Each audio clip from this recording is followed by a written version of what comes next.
چمەلای تەوەری دووەمی پرۆگرامەکەمان لە هۆڵندا چالاکیکی هونەری و کللتوری بەڕێوە چێت کە تایدا ینی کوردی میدیا و ئینستیتوتی کوردی لە هۆڵندا بە هاوبەشی شانۆی بێسنوور کات جوڵەکانی بەردەوامە کە مێکێک بوو لە چالاکیەکانی کە لە نووسینی باکۆ سۆرانی و جگەلەوە زنجیرێک لە کارە شانۆیەکان و هەروەها کتێب و چەند مۆزیک و چەند بابەتێکی تر و لە نێویاندا ناساندن و واژۆکردن بۆ یەکێک لە بەرهەمەکانی خات و گەزیزە کە ئەویش کلووە بەفرەکان پەنجەکانم ناتەزێنن ئەمە لە چوارچێوەی چالاکیەکاندا بوو. قسە باسی زیاتر دەربارەی چالاکیەکەکەم لەگەڵ زۆر بەڕێز مەبەست جعفەر کە سەرۆکی ڕێکخراوی میدیا لە هۆڵندا. کاک بەست سڵاوت لێبێ وم کاتت باش. ئەو چالاکیانەی کە من ئاماژەم پێکرد کۆمەڵێک چالاکی زۆر بوو ئەمانە باوڵێن هەمویان لە چوارچێوە یەک فستیڤالدا بوون. پێشەکی دەمێ ئەوە بڵم کە ڕێکخراوی میدیا لە هۆڵندا لە ساڵی 1970 گرتووە و بێدابڕان 35 ساڵە کار بۆ ڕەوەندی کوردی لە ئەوروپا بەکاربەتی لە هۆڵندا دەکاتن چ لە بوارەکانی سیاسی ئەدەبی هونەری وێژەیی وەرزشی بەردەوام بۆ لە خزمەتکردنی پەناهندەی کوردی لە وڵاتی هۆڵندا. سەبارەت بە چالاکی دوێنێران خۆی لە دوو بڕگە بکردی. بڕگەیەکەمیان ناساندنی پەرتووکی نوێی گەزیزەخان بە ناوی کڵۆبەفرەکان پەنجەکانم ناوەرێنین. یانی باسە گەزیزەخان یەکێکە لە کەسە نەسراوەکانی کوردستان کە لە ساڵانی کۆتایی شێستەکانی دەرەکای حەفتاکان دەستێکی باڵای هەبووە لە سانەی کوردی. یەکێک بۆ لەو کەسانەی کە زۆر دیوێر بووە لە هاندانی خەڵک بێتە سەر شانەوە جگە لەوە پێشمەرگەیەکی دەتوانا بووە ساڵانی شێستەکانی حەفتاکان شانۆی کوردی زۆر دەوڵەمەند نەبووە دابوونی ئافرەت لەسەر شانەوە. گەزیزەخانەیەکە بۆ لەو کەسانێک کە زۆر دەتوانا بووە دوێر بووە پێشمەرگە بووە لە باری خۆی توانیوەتی ئەو ڕێچکەی بشێنی لە کوردستان. ئیتر گەزیزەخان میوانی ئێمە بە لە وڵاتی هۆڵندا ئێمە زۆر بە پێویستمان زانیوی کە ڕێز لەو ئەو ئافرەتە ئەو مامۆستایە ئەو نووسەرە بگرین ڕێزیان لەو ئێوارەیە باسی ژیانی خۆیان کرد باسی ئەزمموی کارەکانی 50 ساڵی خۆیان کرد وەروە ناسانی کتێبە تازەکە لە ساڵی 2004ەوە چاپکراوە. زۆر باشە.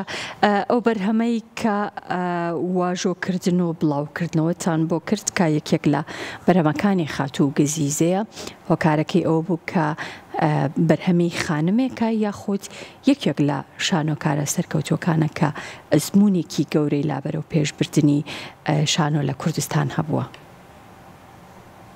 لە ڕاستەکەیدا هەردووکە یەک لە بۆی ئافرەتە دوێتیان لە بۆی کەسێکی زۆر دەتوانایە وەکو ئیشارەتم بۆیدایە کەسێکی زۆر دەتوانایە لە بوارەکەی خۆی جایدن ئەوەی کە ئافرەتە گەزیزەخان ئەنی ئەو ڕاستی دەزانی کە لە ساڵانی حەفتاکان ئافرەت کەم بووە لەسەر شانۆ تەنانەت پیاوان ڕۆڵی ئافرەکانیان بینیوە لەسەر شانۆ و گەزیزەخان بەڕاستی توانیوەتی لە بوارە جێگای پەنجەی دیار بوو. ئەمە گەزیزەخانمان هەیە لە هەمان کاتی نمونەی گەزیزەخانمان هەیە بەڵام گەزیزەخان هەم وەکو ئەکتەر هەم وەکو نووسەر هەم وەکو مامۆستا توانیوەتی کۆمەڵا جیل لە وڵاتە پێ بگەێنێت. ئێمە پێمان خۆش کوردانی هۆڵندا لە وڵاتە لە نزیکەوە گەزیزەخان بناسێن وەروها ئاشنای کارەکانی بێنانی لاتان لە شارمە گەزیزەخان بۆ خۆکانێکی جار زۆر ئاشنایە بەڵام پێویستە خەڵک لە نزیکەوە ئەو کارەکتەرە بەهێزانەش بناسێ. زۆر باشە. یەکێک لەو شانۆیانە یاخود لەو بەرهەمانەی کە نمایش کران شانۆی بە هاوبەشی شانۆی بێسنوور کات جوڵەکانی بەردەوامە. ئەمە یەکێک بوو لەو نمایشانەی کە لەو چالاکیە نمایش کرا. دەمەوێت پێشەکی ئەوە بڵم کە ئێمە چەند ساڵێکە لەگەڵ شانۆی بێسنوور کار دەکەین. شانۆی بێسنوور لە ساڵی 1940 دامەزراوە بەسەر سەرکی کات باکۆ سۆرانی. ئێمە لە چەند ساڵیدا ڕابردووی 50 کاری هاوبەشمان لەگەڵ کردووە لە دوای هاتنی کۆڕۆناوە ئەو کارانە تۆزە خەمی کردبوو لە دوای کۆڕۆناوە یەکەم کارمانە لەگەڵ شانۆی دۆستنی ئێمە بێتۆکارمان کردووە. ئەو شانۆیە نمایشێکی سێ چارەگە بوو بە ناوی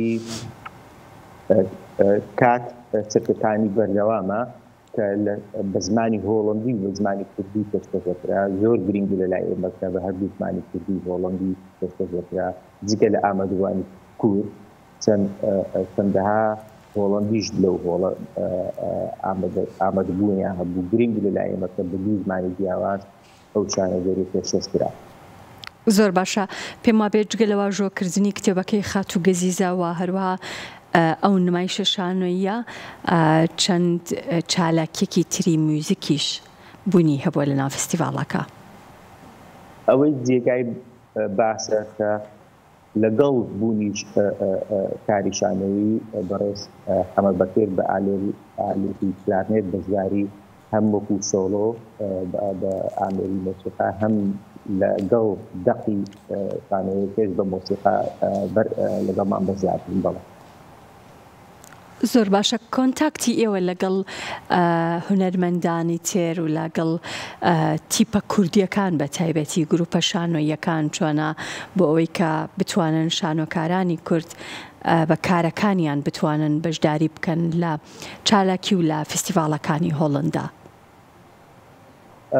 ئەوەی شایانی باسە ڕێکخراوی میدیا لە هۆڵندا لە چەند ساڵی لە 35 ساڵی ڕابردوو لە هەموو بوارەکانی سیاسی ئەدەبی هونەری وێژەیی زمانەوانی کاری کردووە. بەشی پێم وایە بەشی هونەری وێژەیی پشتی شێری لە بوارە بەرکەوتووە. ئێمە بە بەردەوام میوانداری هونەرمەندان نووسەران ڕۆشنبیران دەکەین کە بتوانن بەرهەمەکانی خۆیان لەلای ئێمە پێشکەش بکەن. لە چەند ساڵی ڕابردوو ئێمە بە هاوکاری گروپە هونەرەکان چەندەها تالانتی هونەری کولتوری ناپەشکەش کردووە. زۆر باشە ئەو نمایشی کە لەوێ نمایشکرا کات چرکەکانی بەردەوامە ئەوە بەرهەمی کوردستانە یاخود بەرهەمی کوردێکە کە دانیشتووی وڵاتی هۆڵندایە؟ کات چرکەکانی بەردەوامە لە نووسین و گەڕهێنانی کاک باکۆ سۆرانیە. کاک باکۆ سۆرانی خۆی دەستوی پێمانگەی هونەرجوانەکانی سلێمانیە. لە هەمان کاتیش شادی بەڕێز گەزیزەخان بووە. ئیتر هەم با بڵێن گەزیزەخان زۆر خۆش بوو کە کاری یەک کرد لە قوتابیەکانی خۆی دەبینێت. هەم باکۆ سۆرانی زۆر خۆش بوو کە لە کاتی نمایشی بەرهەمەکەی گەزیزەخان ئامادە بێت. بە هیوای کاری زیاتر زۆر سوپاس بۆ بەڕێز مەبەز جعفەر سەرۆکی ڕێکخراوی میدیا لە هۆڵندا. سوپاس دەکەم کە لەم بەشەی پرۆگرامی کورسات مەگەزین لەگەڵمان بووی. کاتێکی خۆش. زۆر سوپاس بۆ تۆ.